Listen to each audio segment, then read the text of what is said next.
Hi, my name is Jeff Jones, and I am excited with the side of reservations about playing D&D.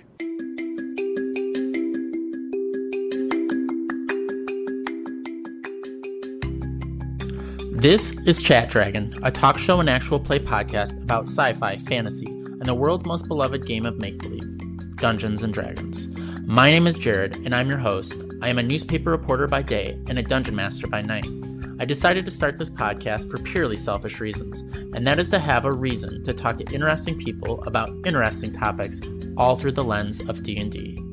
Each episode, I talk to friends, family members, and tabletop role-playing creatives about this beloved hobby. The conversations are driven by dice, and the games driven by our imaginations. Hi everyone, this is Jared from the Chat Dragon podcast. I'm here today with my cousin Jeff.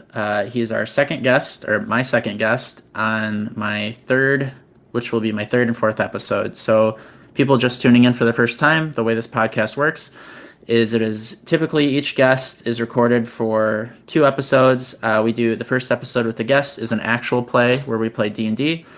And then the second episode is kind of like a wrap-up, get-to-know the guest sort of thing, followed by some rapid-fire questions. So, Jeff, how are you doing today? I'm doing wonderfully. It is such a pleasure to be a guest on a podcast. Thank you for having me. I'm ready to put on my chainmail and just slay as many elves as I can. Awesome. So, Jeff, I know who you are, but can you tell, I guess, some of the listeners who you are, what it is you do? I know you have kind of a dual life. You have your day job, yes, and then you have kind of some different things you do on the side. So could you kind of tell me a little bit about that? Of course. I mean, I think I'm most well known for being your cousin, just nationwide. That's what I'm known for. But yes, I wear a lot of hats. I do marketing for a living, just to be brief about it. I've dabbled in podcasting since 2009. I've had various shows kind of rise and fall with my attention span.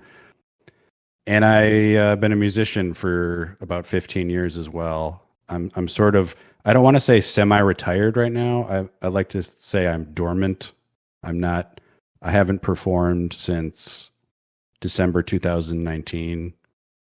But then the pandemic hit, so it would have been, let me say this. I quit my wedding band in December of 2019, and then months later the pandemic hit. So I guess I got out at the right time.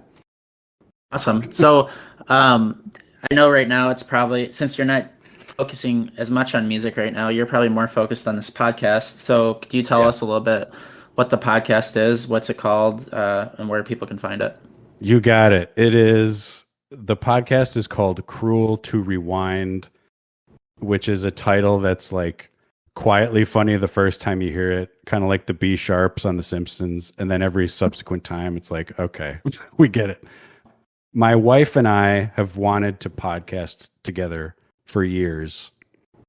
And when the pandemic hit, it's like we had all this extra free time. We had a lot of anxiety to work through, like most people. And we decided to launch it then. I mean, one of our favorite things to do, like most couples, is watch movies together. And there's this huge swath of movies that each of us grew up with, but the other hadn't seen. So we started taking turns showing each other these favorite movies and then sort of riffing on them, passing judgment on them, talking about memories. It's, there's a little bit of that riffing, Mystery Science Theater, wise guy stuff, but there's also some very personal stories and fun signature soundscapes, I like to call them. It's a pretty fun show. You should check it out. Cruel to Rewind. And that's on Spotify, right? It is. It is available wherever podcasts are streamed. We're even on Deezer. Vive la France. I don't know what that is. I don't think anyone does outside of France. How did you get on that? Was it just through your podcast host? Through our podcasting host. There's all these platforms you've never heard of, like Bullhorn and Scream Chat and Flim Flam, and you can submit. So we wanted to cast as wide a net as possible. So we're out there. Awesome. So for today's episode, we're kind of doing a continuation of Trevor's episode. So Yeah. the way this actual play typically works is our campaign is called the Sidekick, and the way that works is I like to consider it the D&D equivalent of the game of telephone. So there's a character that every guest plays, and basically anything that you do this afternoon, this evening, or whatever a guest does with this character instantly becomes lore, and any consequences, good or bad, are things that the next player will have to deal with. So you're playing the character of Marigold Thundercrack, and a little bit about Marigold is last episode I had all this stuff written, but I'm trying to be more natural. So a little bit about him. Good. He's kind of like an adventurer type of guy. He grew up in a family of artists, and they gave him this kind of unusual name, and he's a little sensitive about that name. And he decided to pursue a physical life instead of an artistic life, and he works for a rich kind of just moron.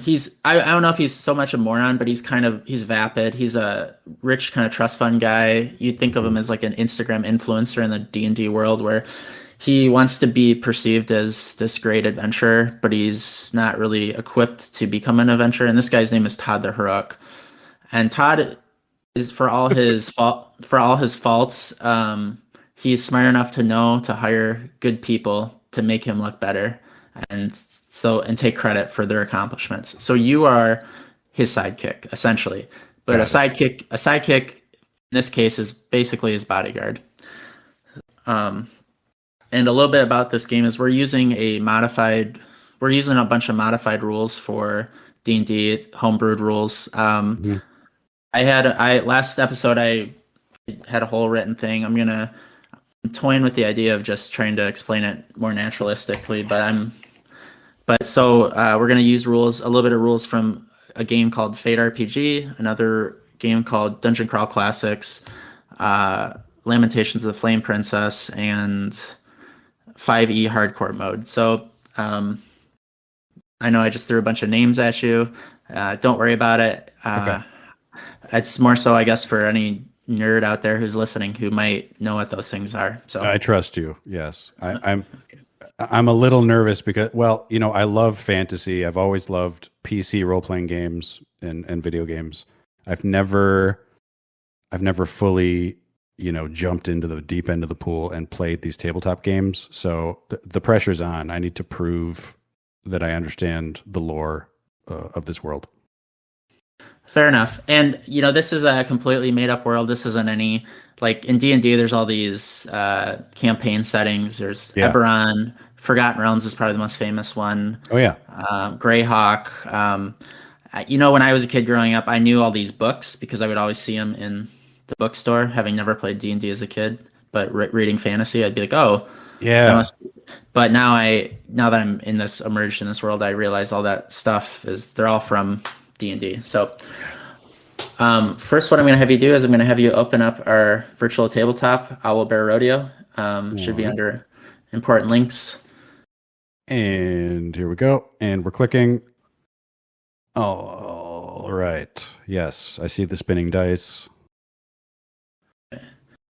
And the deepest I ever got into fantasy was Might and Magic for the PC. So that's where I'm coming from. But, there was no dungeon master. There was you didn't get that improv component. It was whatever was programmed. You know what I mean? I mean, I know that you also played a little bit of Elder Scrolls, but like old school Elder Scrolls, Daggerfall, which Vengeance. Yes. I played a little bit of that myself. And then I got about as far as Morrowind, but then I haven't played any of the other ones. Can I tell you something that I'm just going to be honest? Morrowind almost ruined my life. It was an addiction in college for sure.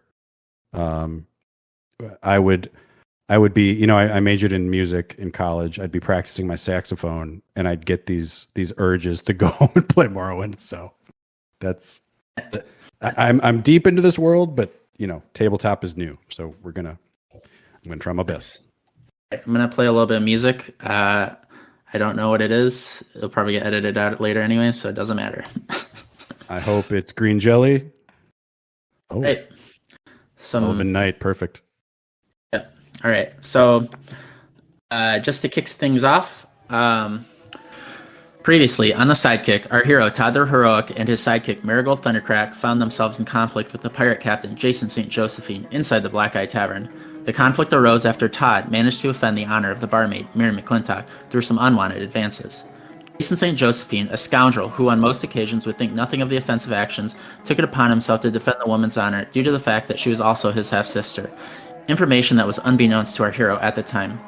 Managing to dodge a whooshing blade intended to take off his head, Todd heroically escapes the ensuing battle and commands Marigold to handle the situation with a fearsome pirate captain. Stepping up to the plate, Marigold battles Jason St. Josephine one-on-one as Todd valiantly hides underneath the barroom table.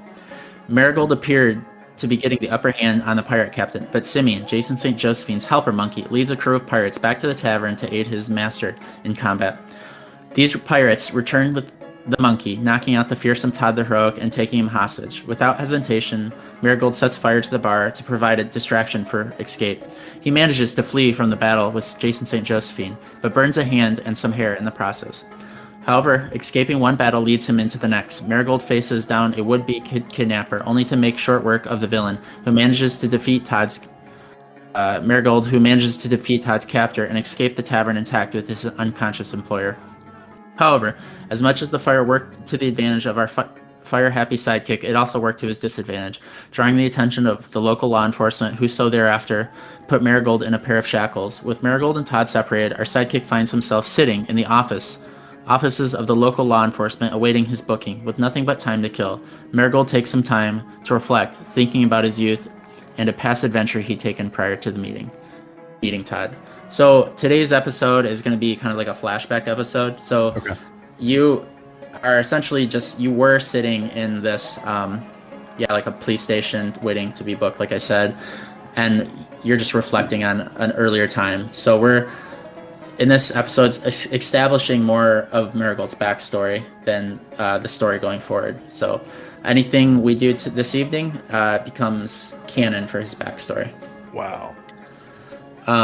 So before I set up the flashback, we say that Fate works, which is probably the system we are going to use the most in this homebrew, is that there are aspects to this set scene. So right now it's a night. This should be a nighttime scene. I mean, these aspects can give you, if you can think of ways to creatively use them, your advantage in any sort of way, you can add +2 to your rolls and maybe even add to your damage. So I just, to give an example, nighttime, I don't know how you would use nighttime as an advantage, but it's an aspect of this scene currently. So I just put that out there. So Jeff, let's try to set the scene. So we're sitting where it's nighttime and you're standing at this sort of Y. So what are some things that when you think of nighttime would be like an aspect? Well, nighttime is the right time for introspection. And as I look at the drawing of this character, he strikes me as a clean-shaven Jason Mantzoukas. Like if you saw Jason Mantzoukas without a beard, it would sort of look like Marigold Thundercrack. So I'm thinking Marigold is a show person in a past life. He maybe was part of a traveling jester troupe, the improv of the, of an earlier century. And he may be wondering how his life got to this point and, why his beautiful hair was singed. Did his hair get singed in the conflict? I'm sorry. That was a lot of information. I'm sorry. So right now we're flashing back to an earlier time. So that little note you can just ignore on your character sheet. Got it. And just for the listeners, so they know, since the previous player, who was my brother, decided to play with fire a little bit, he burned Marigold in the process. And so on the character sheet that Jeff has in front of him, because got distracted today, it says he has like this handicap, which he will have in a different episode, but not this one. Currently, he's at full strength. So full strength, healed up. Yeah. So go ahead. So it's nighttime. Maybe I should just read the flashback to you, and then that way we can set the thing. So to set the scene for the flashback. Cut to a flashback. We see a younger, less weather-worn Marigold Thundercrack standing alone at a crossroads under the full moonlight. A wolf's howl echoes in the distance. Marigold's eyes shift left and then right. Sweat drips down his brow. He holds in his left hand a sack of something. Blood is soaking through the bottom and drips onto the young man's black boots. So you're sitting here at this nighttime scene. You're holding a bag of something bloody and gross. We know that it's nighttime. There's a gravel road. I guess we could say there is. What are some nighttime sounds? I guess to just create kind of a mood for this setting that you would typically hear at night. Probably some frogs croaking. I live in Chicago, so there's plenty of cicadas around at all hours. Okay. So whatever the mythical version of a cicada would be, and probably some sort of halflings scurrying through the brush, just playfully, just throwing rocks at Marigold every so often, in a playful way. Okay. What is the lighting like this evening? It's nighttime, but is it full moon? Is it real dark? How do you think the lighting is this evening? I'm envisioning the kind of moonlight that just lights up your path. It's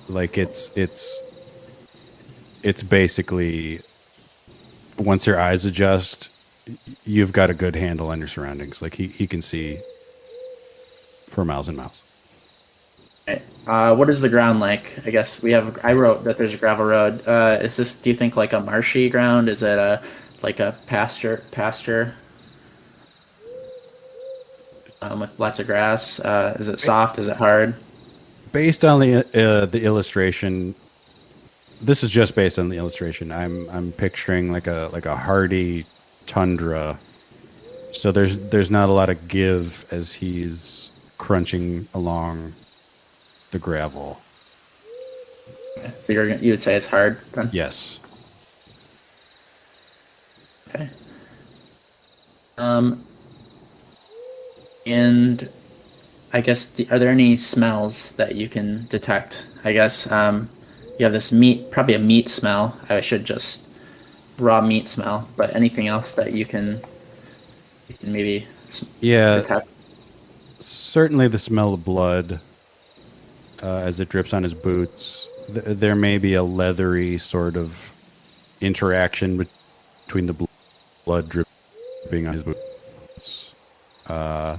There may be just sort of that fragrant, I don't know if Queen Anne's lace has a smell, but wildflowers like that, kind of like swaying in the breeze, there's usually a smell associated with that. And also the smell of dread. So these are all aspects of this scene. Some of these, if you can figure out creative ways to use them to your advantage when you're rolling dice, then you can get a +2 on any sort of dice roll. How you use that, it's up to you. I'm not sure, but we'll see what you come up with, okay? All right. All right, so Jeff, you're holding this bag of something bloody. Could you look into the bag and kind of describe to me what's in there? It's some sort of raw meat, but what is it exactly? And this is the flashback, correct? We are creating the flashback here? Yep, we're in a flashback right now. Thank you. There's one thing in my mind that this could be. Marigold looks in the bag and sees the severed hand of a heckler. A heckler? Yes. Oh, from when he was from his past as Yes. His now I fully understand that this is the flashback. So he is trying to make it as an improv performer, a jester, if you will. And, you know, an audience member didn't take too kindly to one of his performances. It was sort of hacky. He was like, you've seen on The Office when Michael Scott just wants to shoot everyone in the improv scene. Like, that's his go-to move. Marigold just wants to, what's the term? Prima nocta, when you get first dibs on a wedding night. Like, that's what he does. That's his go-to move. And this fat friar in the front row started heckling him and telling him he's no good, and it got really awkward. And they're just starting out. They're just starting out with this traveling jester group. And Marigold lost his cool, pulled out a broadsword, and cut this dude's hand off. And I think we've determined that he's not very bright, so he grabbed the severed hand, put it in a bag, and thought maybe that would cover up the crime.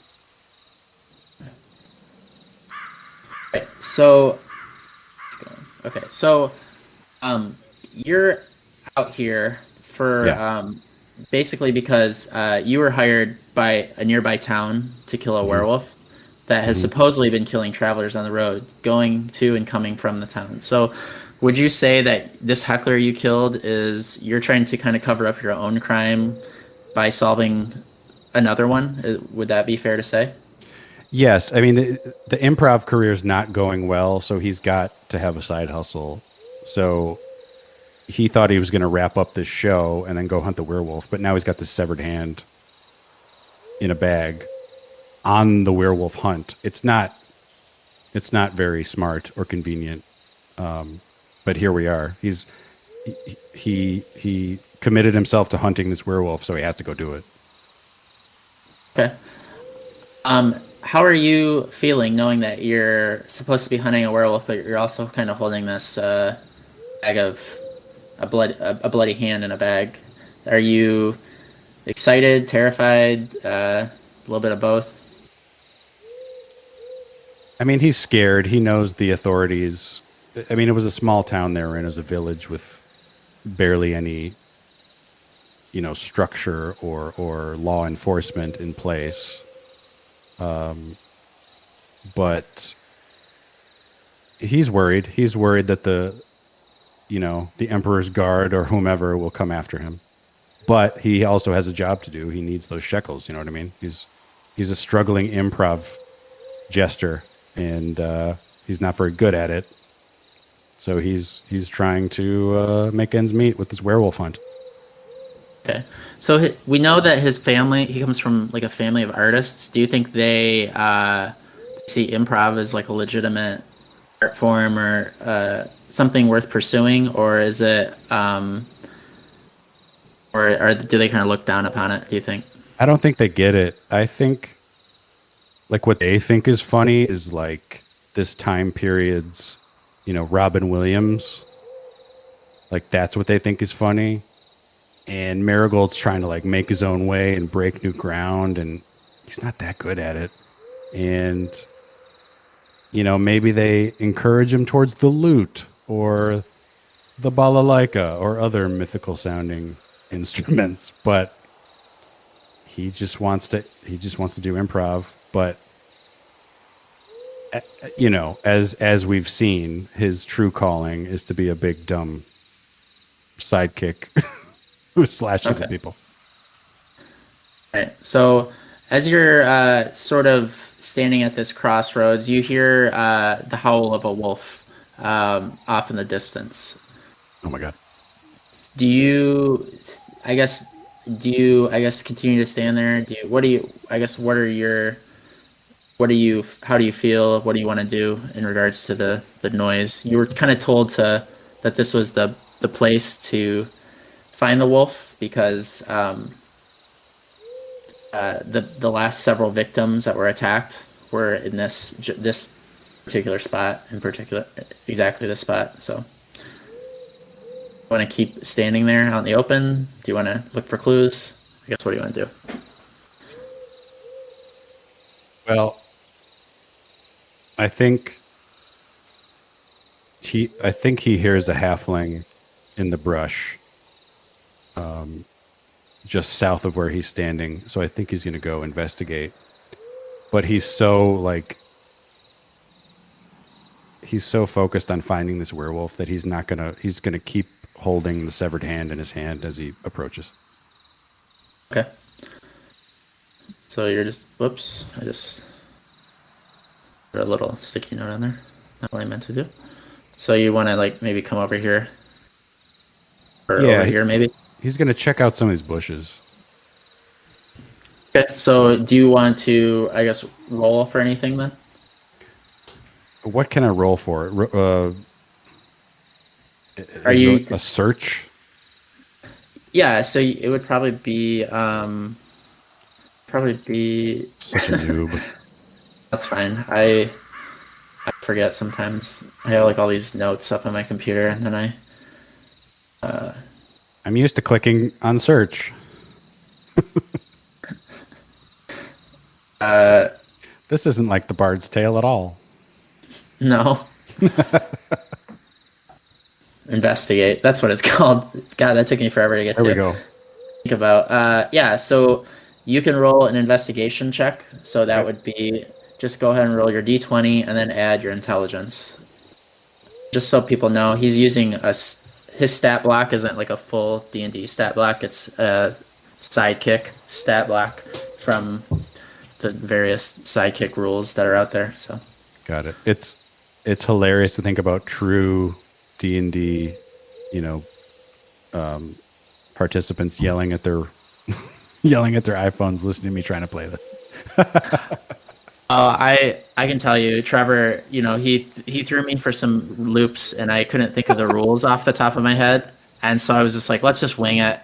And like, I'm sure we could listen, or I could look it up, but nobody's gonna want to hear me typing away on my keyboard for 15 minutes trying to figure out the right rule just because I couldn't. So I was like, we'll just wing it and make something up on the spot. So I get it. Go ahead and roll your d20. Here we go. Add intelligence. All right. Hope you can hear this, listener. Oh yeah. We got a 19.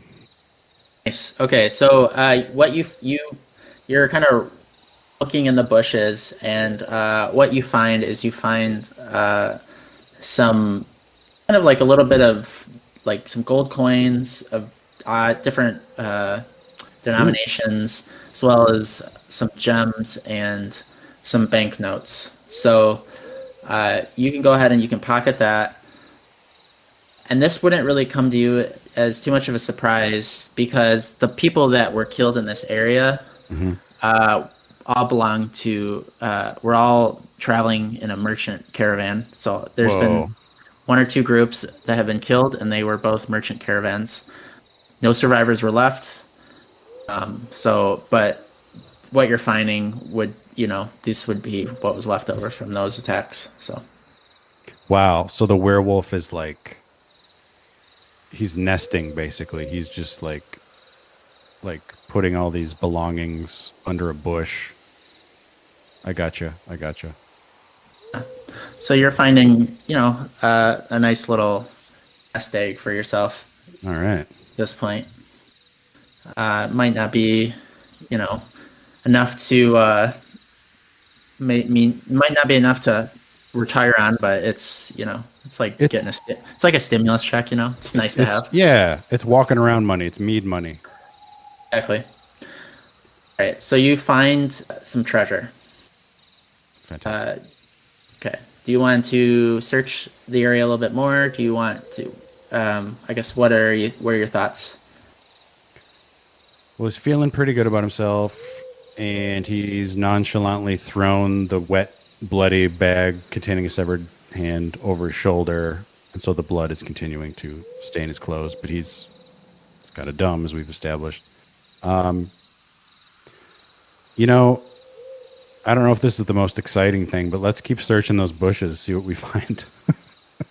Right. Do you want to search these same bushes, or do you want to search some different bushes? Let's find a new bush to search. Okay. Okay. You can move the character, I believe. I will. On your end, so go ahead. He's going to search over here. All right. Go ahead and roll investigation, same as before. Quest for the perfect bush. Here we go.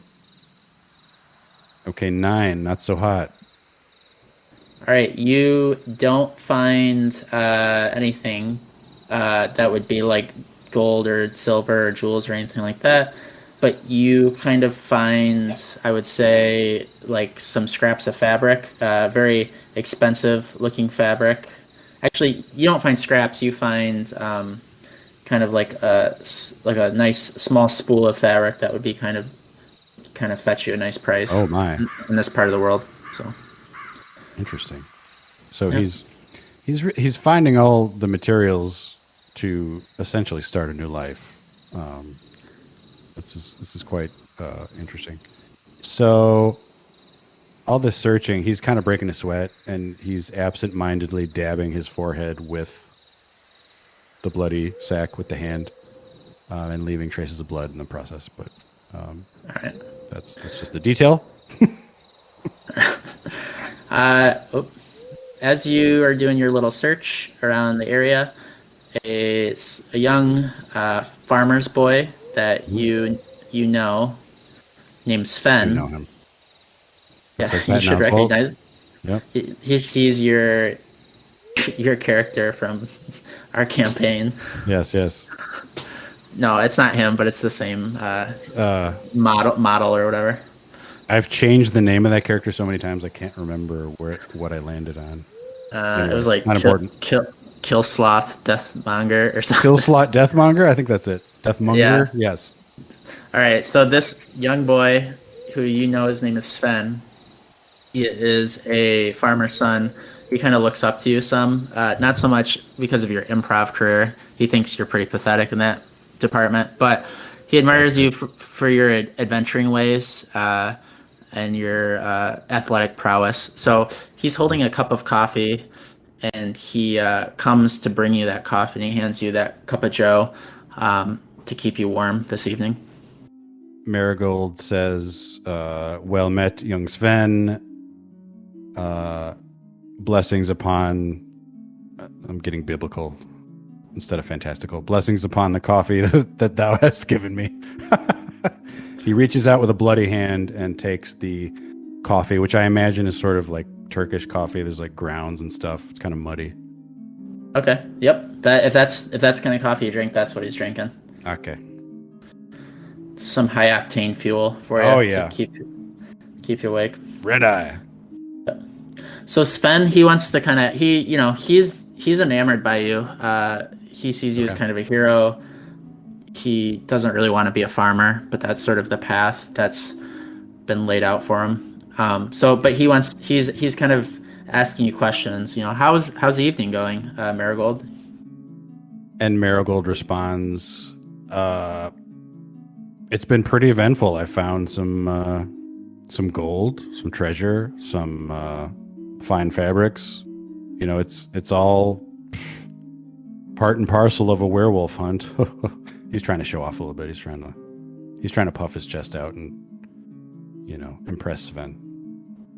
Sven, he's kind of in awe. It doesn't really take much. He's like 15, but he's a farmer's son, so he's pretty strapping. He's a pretty big boy, but he still has that naivety that Got it.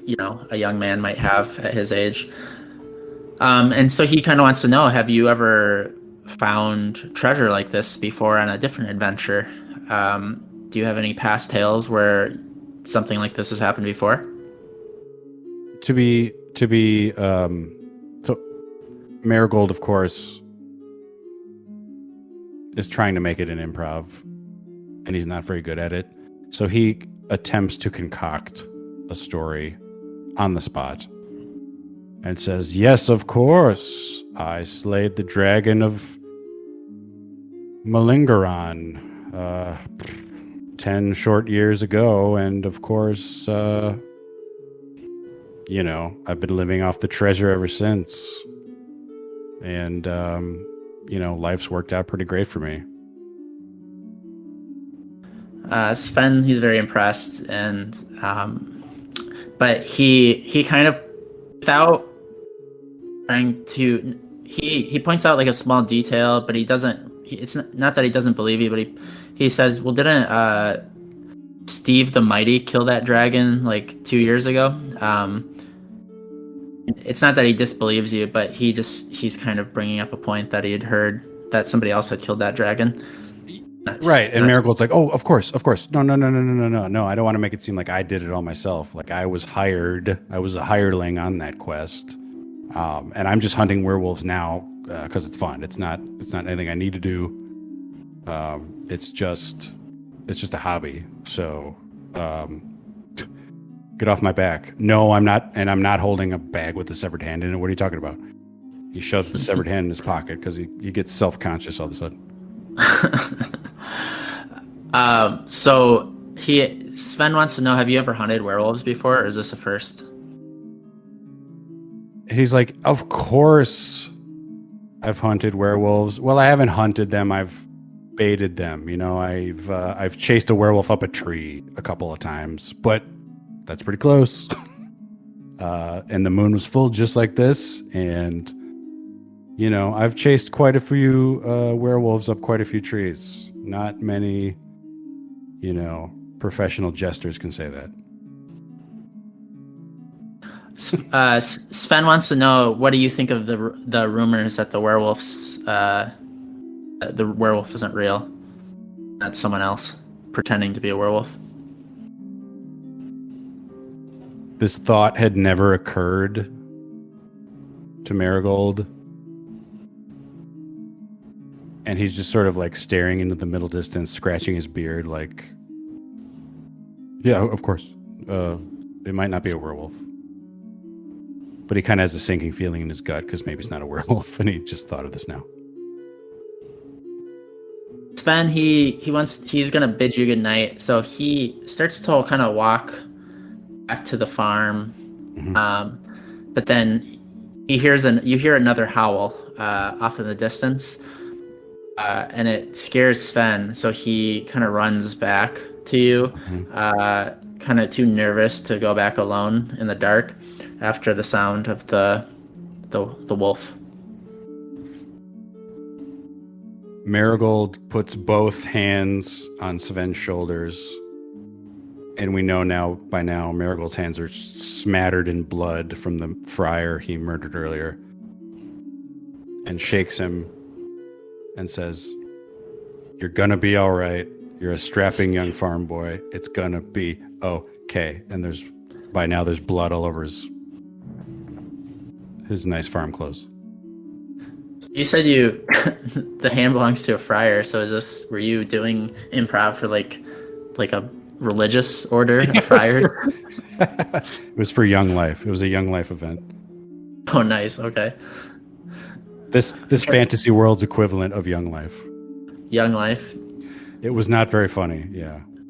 Is this like is Young Life like a youth group, or is it like an essential oils? It's like company? a nation. Sounds like essential oils. I think there's a Young Life essential oils. I've heard of the Young Americans. I don't know if that's similar. Let me just. Young Life is a Christ-centered ministry that helps kids know Jesus, grow in their faith, and serve Him. Yeah, my wife Angie was part of Young Life briefly. So, whoever the Christ figure is in this fantastical universe, that's who Marigold was performing for. Huge detail that we are just adding now. That's fair. I hope this doesn't offend anybody. Okay, so you have a friar's hand. I'm wondering what is Marigold's relationships with substances when he performs. You know, some artists claim they have to be drunk or high to perform. Is Marigold? I feel like cutting someone's hand off is kind of a pretty irrational thing to do.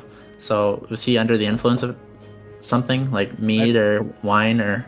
It seems like that should factor into his story because it clearly didn't work out.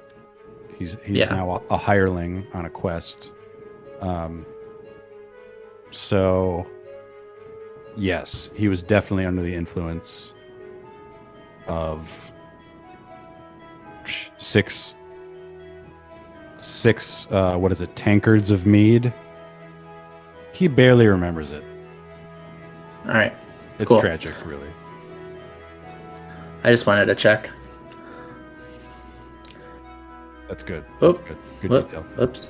I accidentally muted myself for a second. Okay, so Sven runs back to you. You stick the hand in your pocket. Sven is just now noticing you have a severed hand in your pocket, and he kind of is asking you about it. He's wondering why you have that. Do you tell me the story that you just told me about it kind of being him kind of losing it on stage, or do you have something else that comes to mind? His hands go from Sven's shoulders, as a consultory sort of mood, to grab his face. So now his bloody hands are on Sven's face. And he's saying, Sven, I would never steer you wrong. I would never lie to you. I do not have a severed hand in my pocket. And he's making bloody handprints all over young Sven's face, and it's upsetting. Right. Okay, so Sven just is just naive to the world. He just accepts it because you're his hero. He's like, you're like the O.J. Simpson of the fantasy world, where people can just past your horrendous crimes, and because you inspired him so much in other ways. So it's so interesting because their world would be so small. There's no broadcast of any kind. There's no radio, no television. So he could be Sven's hero because he doesn't know that many people. Yeah, exactly. You're the first person he's met.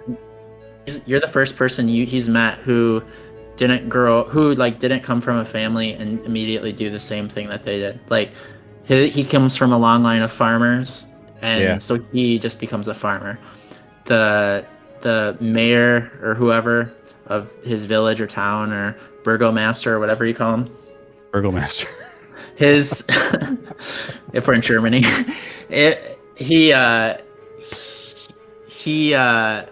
his dad was like the town leader, so he was kind of the town leader, even though there might have been some sort of thought, maybe there was some sort of democracy, but people are just like, well, that's just what the family does. They just keep electing the guy. He's like, this family's never steered us wrong. It's what we know. So so you're impressive to him because you're very athletic. You're this cool guy who is just doing something he never thought was possible.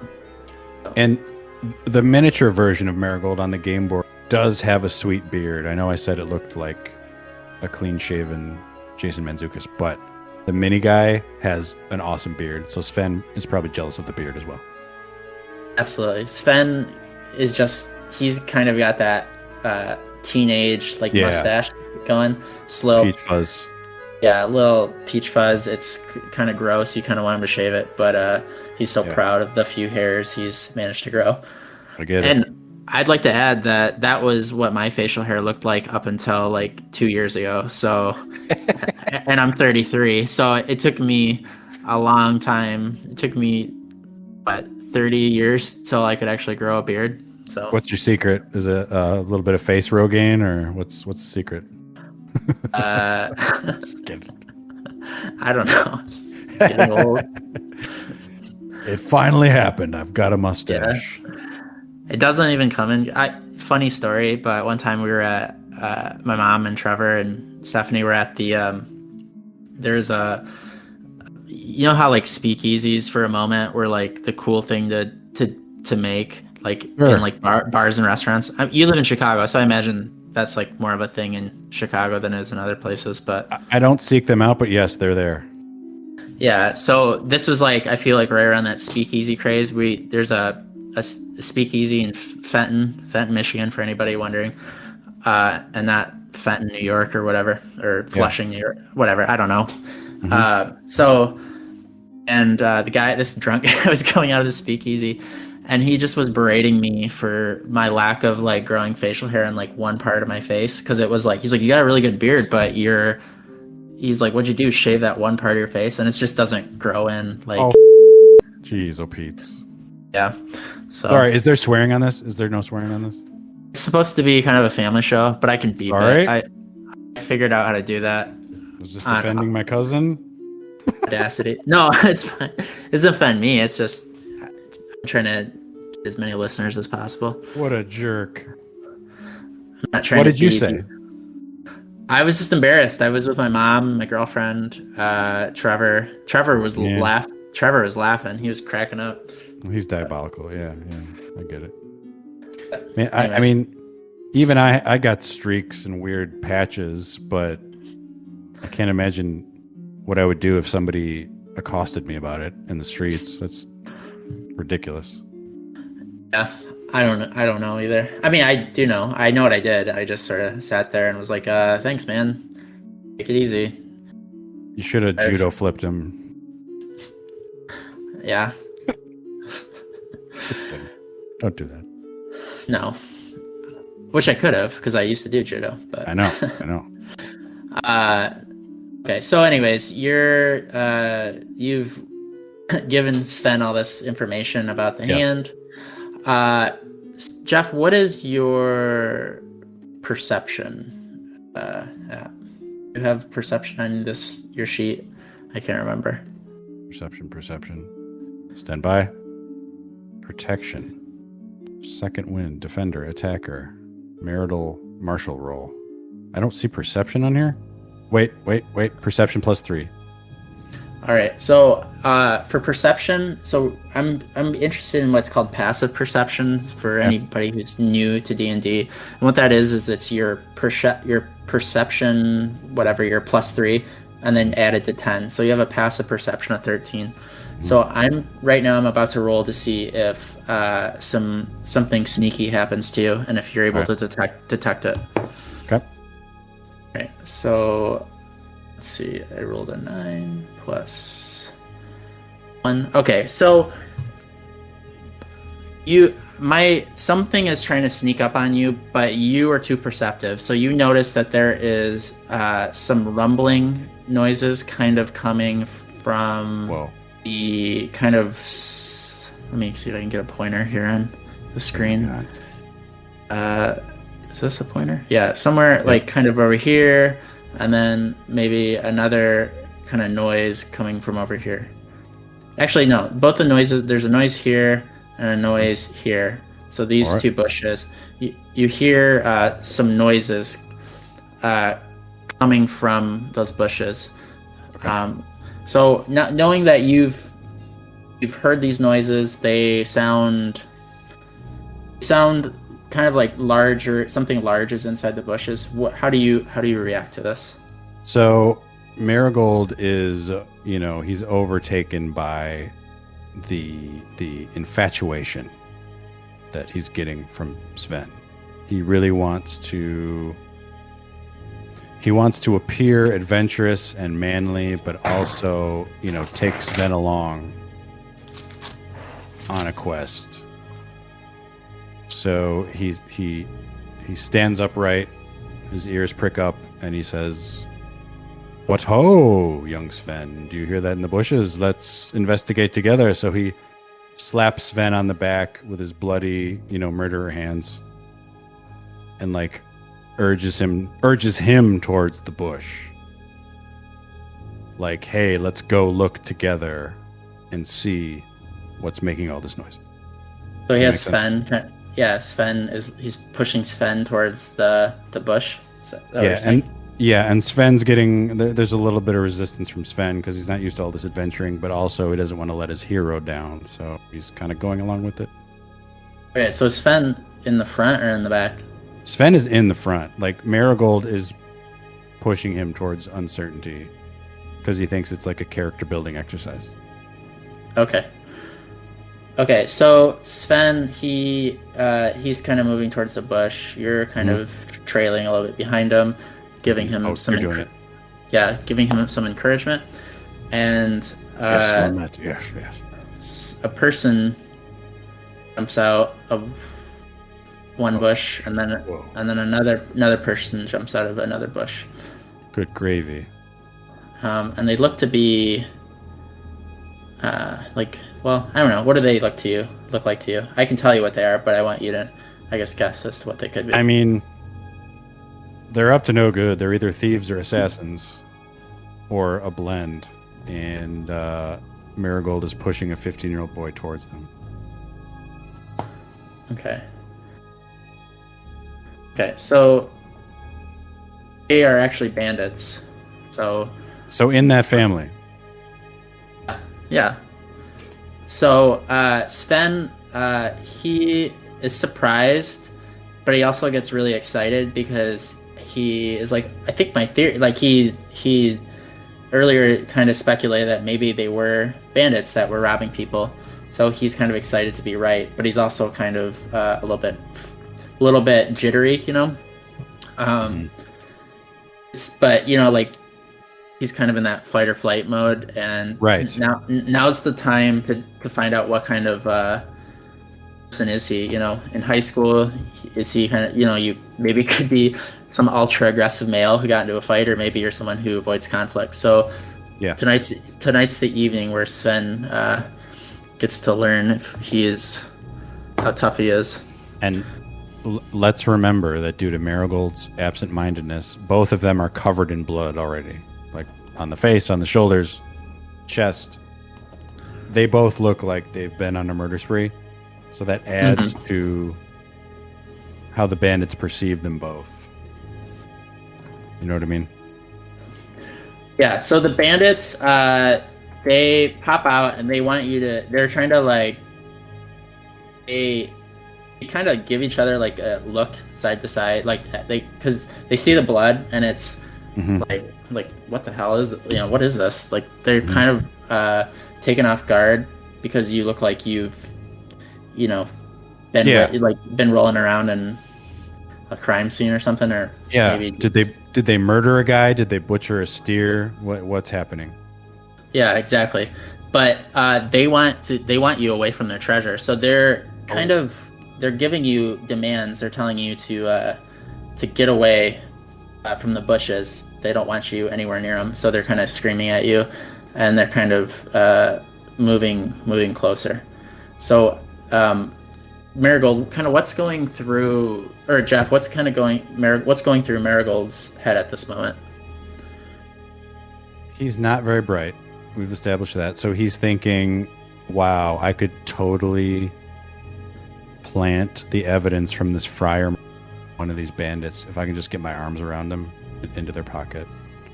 So Marigold steps in between Sven and the bandits. Can I move, Marigold? Yeah. Go ahead. Here.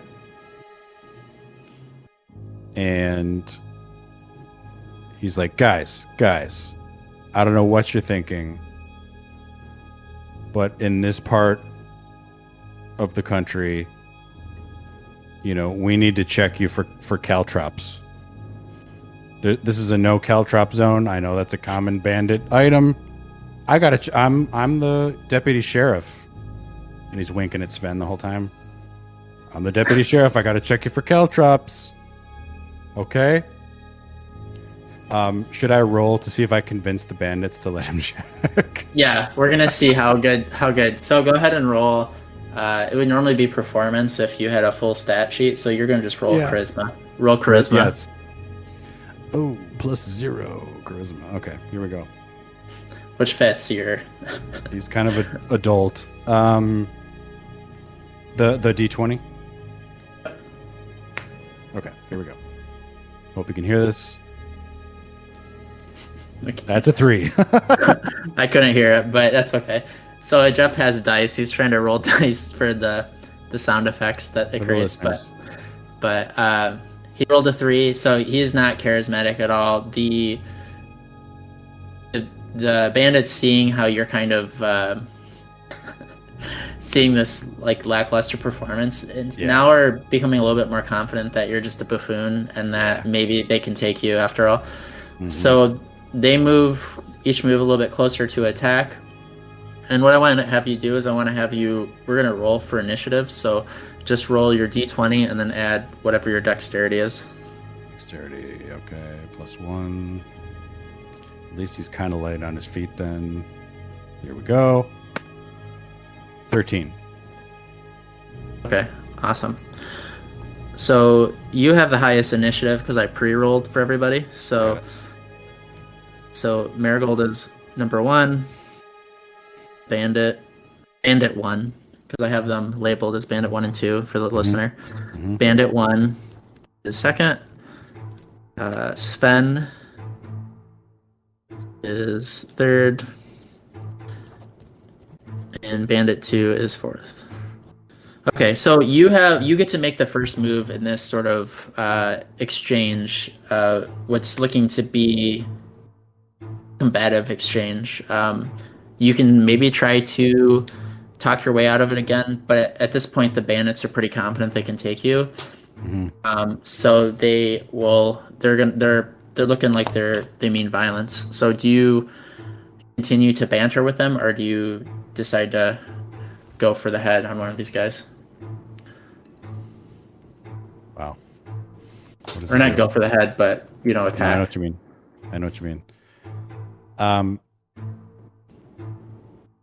He can't let go of this idea of planting evidence on one of the bandits, so he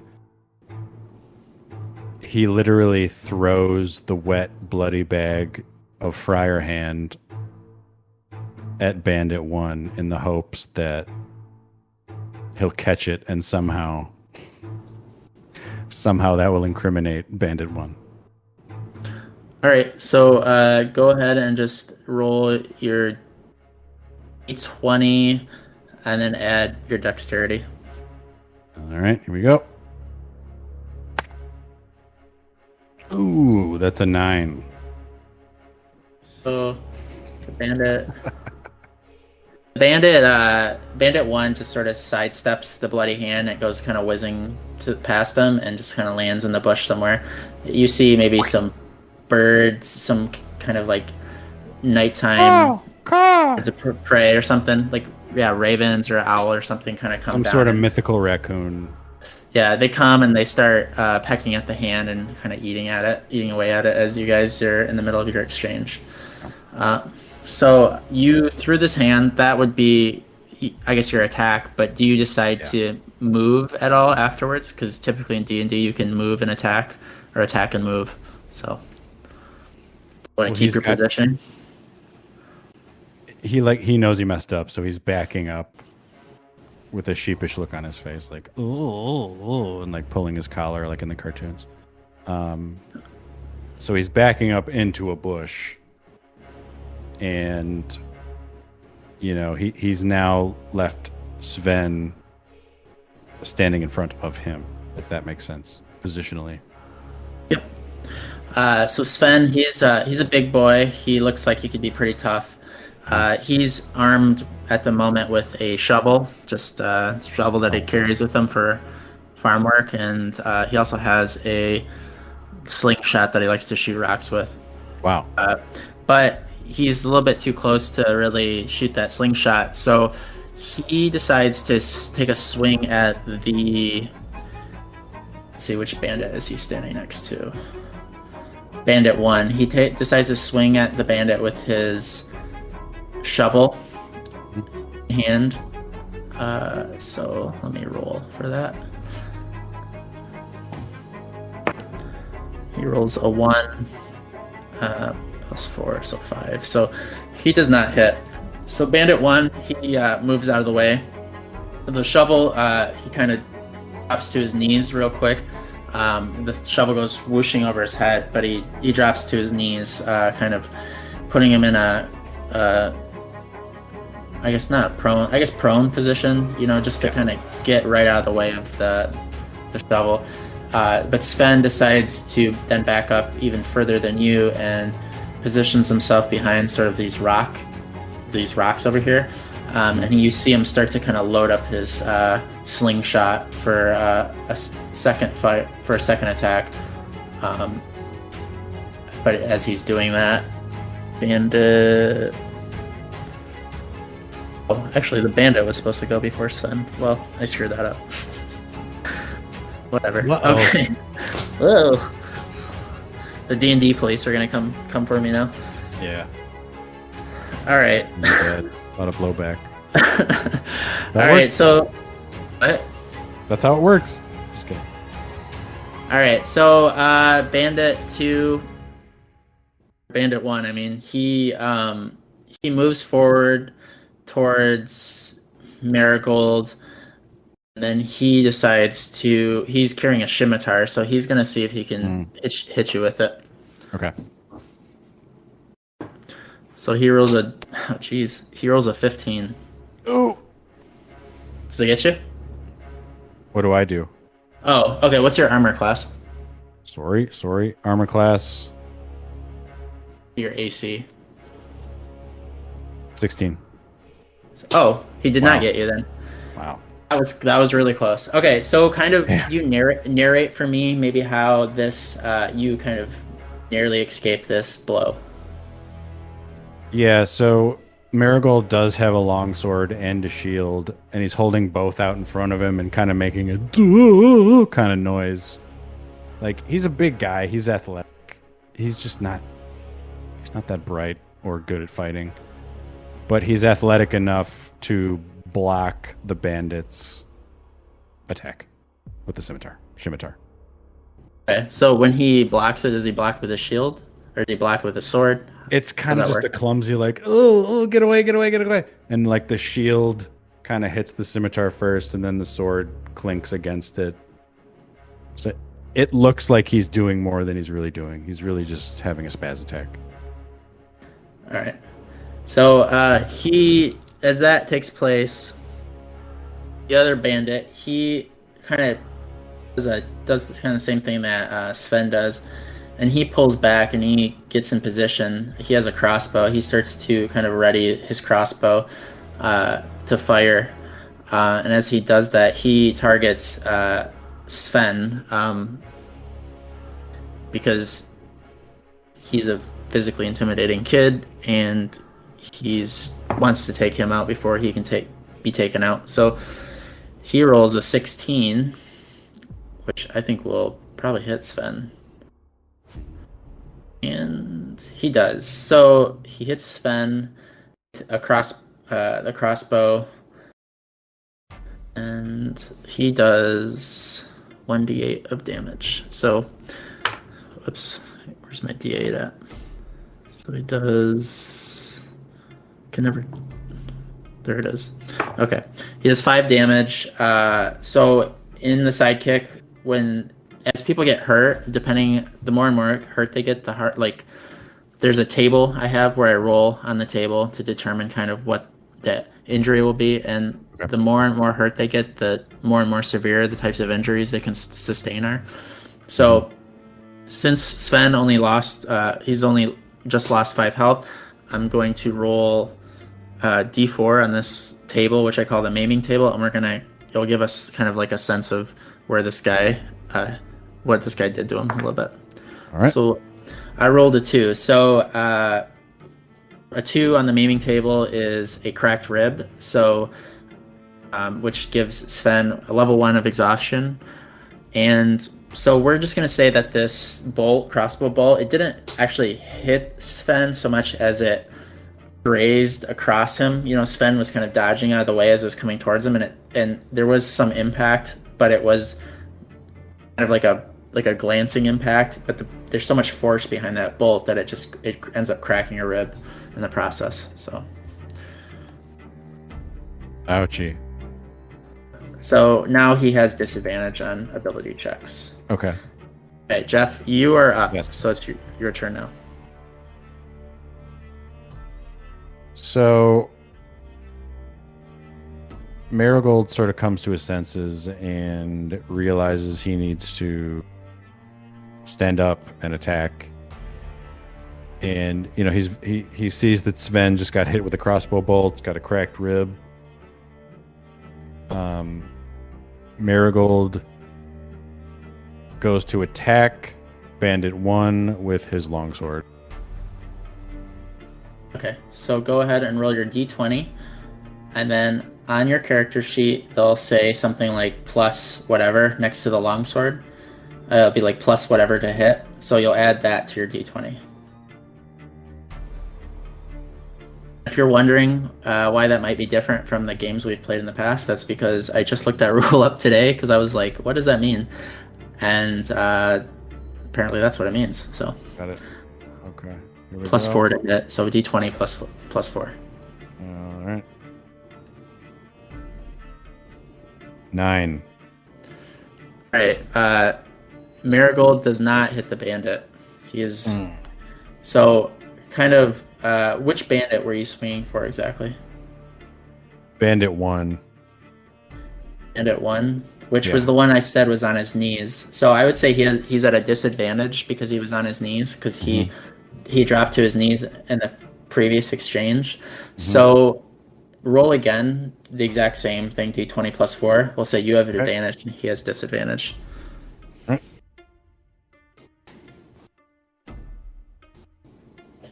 16. 16. Okay, that would hit. So go ahead and roll. It'll say your damage,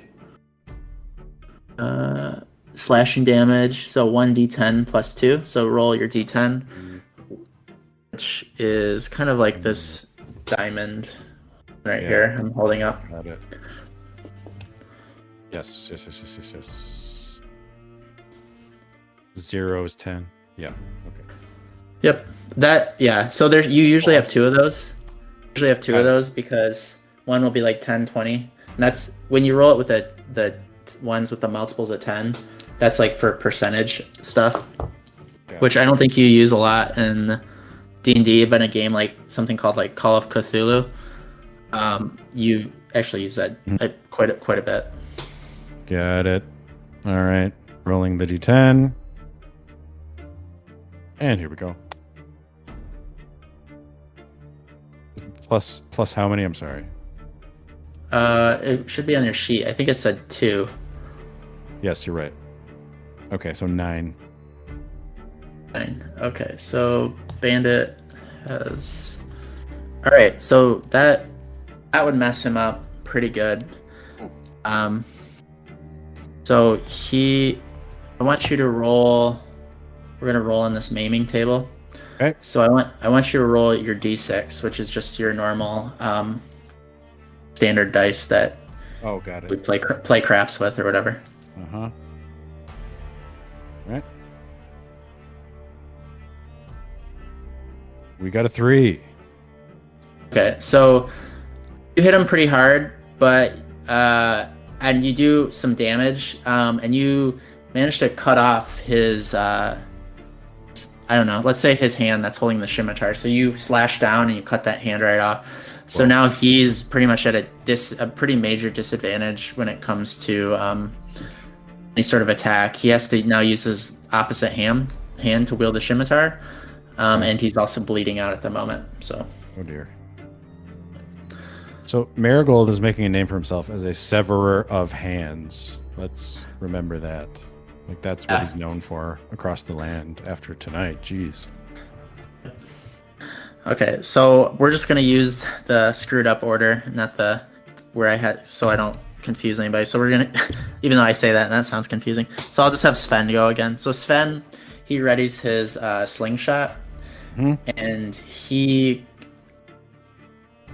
shoots at the bandit that had the crossbow who was targeting him before, and he rolls a 7, which would not hit that bandit. So his ball just goes like just right past the bandit. So neither one of these two are kind of in this ranged weapon war fight or whatever with one of each other, but neither one can seem to hit each other. So so the rock goes sailing past this bandit, and the bandit ducks for cover.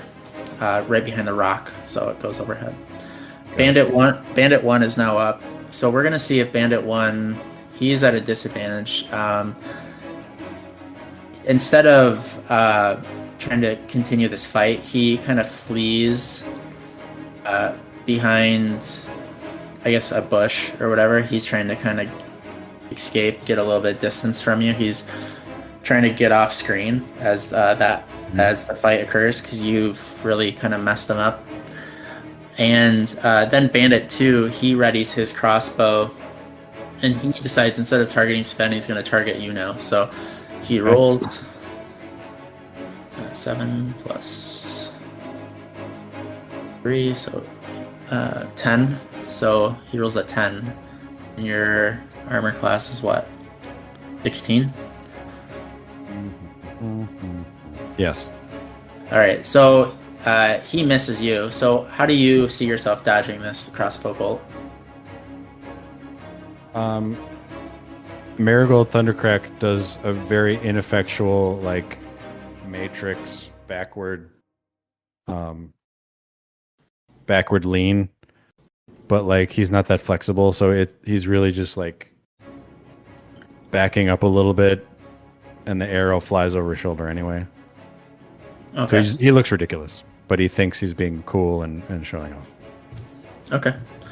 Okay, so you do that, and the crossbow bolt misses you, and it kind of lands kind of into this hard ground, maybe back here a little ways. Marigold, now your turn. So, how do you, I guess, continue to proceed? You got the one guy on the run. You got another guy targeting you. I guess, what do you want to do?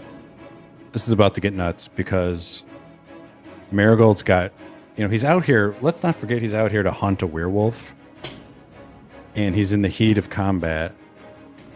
He's covered in blood already. He just cut a man's hand off. He's got some of that blood on him. The smell of fresh blood is just everywhere. And he's all like roided up. Not roided up. He's all, he's enraged. He's about to go into berserker rage, and he thinks to himself, oh my God, was I the werewolf this whole time? It's not true.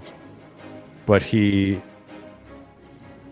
gets it in his thick skull that, oh my God, what if I'm the werewolf?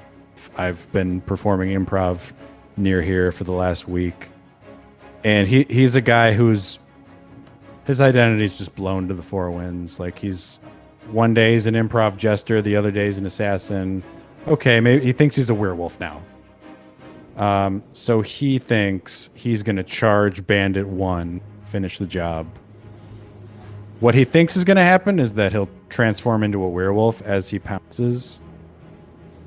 But he's probably just going to pounce and like try to bite this guy. Okay, so your guy is going full method. He's Daniel Day-Lewis.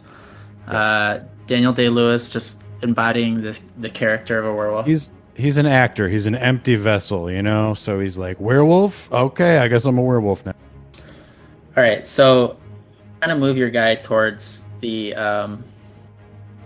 Bandit 1, I guess. And he's like scream singing like Hugh Jackman as Wolverine, like, ah! Okay, so your guy moves forward. Mm-hmm. And as you're moving forward, you got your claws out. Yeah. Real wolf, which I have to blow up because he's teeny on this map. Oh God, dire wolf. That's a thing, right? 3. Yeah, it is a real thing, but I think it's a Game of Thrones thing too. That's what I thought. Which I haven't seen, which takes away my fantasy cred. I haven't seen it either. I even tried to listen to the first book on audiobook, and I couldn't get into it, unfortunately. But me neither. It's weird. Anyways, a real wolf comes, and as you're lunging for this guy, the real wolf lunges for the bandit, and he pounces on the bandit, and he starts eating at him, kind of eating at his arm. He smells the fresh blood, and he's kind of tearing this guy apart. Yeah. So Bandit 1 he's out. He's dead. Let's just X him out. Oh, that's not what I wanted to do. Whatever. Okay, so He's dead. So he's being attacked by a real wolf, and the second bandit freaks out, and he's screaming. He's like, "I didn't think there really was a wolf. I thought that was just a story we made up to rob people." Or, I mean, I don't know why he's giving you so much, saying all his motives out loud. He's like a comic book exposition villain. as he yells. Yeah. I can picture it now. Yeah, he's like a comic book villain. He's just telling you the whole plan. He's like, the plan was to pretend to be a wolf and then attack, or, start a rumor and attack people, blah, blah, blah. So anyways, yeah, so he's freaking out. I would have gotten away with it too. Yeah. Wasn't for you and that pesky Sven, Yeah, so he is freaking out that there's a real wolf on site. Sven, he's like, he's had the taste of combat, and he's he's become like super aggro, like teenage kid. So he doesn't really, he's like of the mindset, you know what, if I can fight a wolf, like those stupid conversations. Yeah, the stupid conversations teenagers have where like, I get really mad. Oh, you don't want to be around me when I'm really mad. I'm so strong. I beat up that wolf. I just punch it. Yeah. So he starts to kind of like lumber towards it with his shovel, and he wants to take a crack at the wolf. So we're gonna see if he's successful. But while I'm pulling up the wolf stats, do you have anything to say?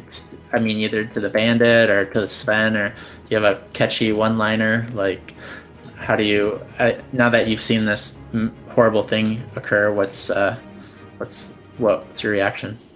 Marigold stands upright and kind of like brushes himself off, and he's trying to play it cool, and he's like, I've heard of a wolf in sheep's clothing, but never heard of a bandit in a bandit in wolf's clothing. And like you hear the crickets and the frogs behind him. No one responds. Even the wolf stops and looks at him and like stops eating the bandit. It's just the joke just dies. The joke dies. The wolf rolls its eyes. You didn't think wolves could got comedy, but wolves are actually very like they're very snobby critics when it comes to comedy, Yes. They're really into alt comedians, They're not really into they love David stuff. Cross. Yeah. They love Janine Garofalo. Sven rolls a 4, and what's his shovel? Let's see. +4. So he rolls an 8. He does not hit the wolf, unfortunately. Sven, for all of his bravado, swings at the wolf, and he just misses again. The wolf is a little bit too agile for him. The wolf kind of sidesteps out of the way, but now it's kind of like circling, or it's not circling, but it kind of sidesteps, and it's kind of crouched in this like position ready to attack. The hair on the back of its neck is standing up, and it's growling at him. And Bandit 2 is, he decides that this is getting too crazy, so he kind of he flees. Basically, he is fleeing. I don't know if Marigold would want to pursue him or if he'd want to like just let him get away. It's up to you. Well, I think Marigold's going to let him get away because he sees the wolf, like he sees the thing that he's supposed to. This is a misguided conclusion, but he's like, okay, maybe if I can kill this wolf, bring it back to town, I can still make some shekels off this. You know what I mean? Yeah, for sure.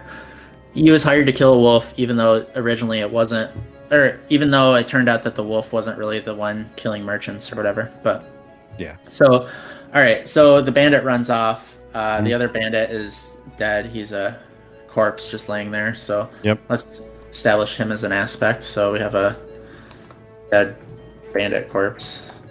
So if you can use that to your advantage in any sort of way, you can add +2 to your dice roll. You now have this super aggressive wolf kind of the picture, do you want to fight with the wolf or do you want to flee yourself? Oops. How do I play this? How do I play this? Right now he's got Sven in his sights because Sven was the one that kind of took a swipe at him. Yeah, so Marigold gets a sudden case of decency and is like, this 15-year-old kid shouldn't be out here with a wolf. So he dashes in between Sven and the wolf. So move him and says, "Have at you, direwolf." And he pulls his longsword and attempts to strike the wolf. Okay. So go ahead and roll your d20 and then add the modifier, which I think was +4, if I remember. Ooh, 9. 9? Yeah. All right. So the wolf, he's a bit too agile for you. He ducks the blade, but the blade, it kind of it catches some of his fur and kind of skins him a little bit. So I want to have your guy roll intimidation. Does he have anything in terms of intimidation? No, it doesn't look like he does. Mm-mm. So intimidation, I believe, is a charisma skill. Mm-hmm. So go ahead and roll charisma for me. Okay, with d20. Yep. Okay. 11. All right. So you managed to basically intimidate him. You know, the blade coming so close to his fur and kind of skimming it and kind of cutting part of it off. It kind of freaks the wolf out, and the wolf starts to back away from you, and it decides to actually flee. So it flees off, just leaving you and Sven alone again at this crossroads. We're gonna be closing the game out here soon. Okay. So, but before we do, I guess, do you have any parting words for Sven or any thoughts, or does Marigold have any thoughts about this whole exchange that just took place? I mean, Marigold's got a great opportunity here to pick up that wolf hair, paste it on the bandit corpse, and turn that fake werewolf into the townspeople and collect his reward. That's all I'm going to say. Okay. I don't know if Marigold is that bright, actually, but there's an opportunity here. Okay. To dress up a corpse like a werewolf. Okay, so what do you think does he say anything to Sven? Does he tell Sven, gives him any parting advice, or tells him to run off and get somebody so he can dress up this body as a wolf, or what do you think? You know what? I think Sven suggests it to Marigold, but Marigold says, "You know what, kid? That's no way to make your way in this mythical world." And he ignores the great advice that Sven gives him and walks off into the night. All right, cool. Awesome. So that concludes our actual play portion of D&D with my cousin Jeff. I'd like to, thank everybody who listened to the episode today. And Jeff, before we close out this episode, where can people find you? Where can they find, can they find your podcast? You can find my podcast that I record every other week-ish with my wife, Angie. It is called Cruel to Rewind. 2 is the number 2. We went Prince with it. It's Cruel to Rewind. And look it up wherever podcasts are available, or go to crueltorewind.com. And again, that's the number 2. And you have some pretty great shirts on there. So I guess you want to tell people a little bit about the merch you sell as well. I got to tell you, the merch is next level to me. I mean, I'm pretty excited about it. Angie is our art director, and she came up with the mascot, the logo. And occasionally we'll have a bit on an episode that kind of sticks, and we'll make a shirt out of it. It's a ton of fun. There's we got tank tops, we got, regular men's t-shirts, we got hoodies. Check it out. I think you'll really have a lot of fun with the show and with the merch. Cool. Thank you so much.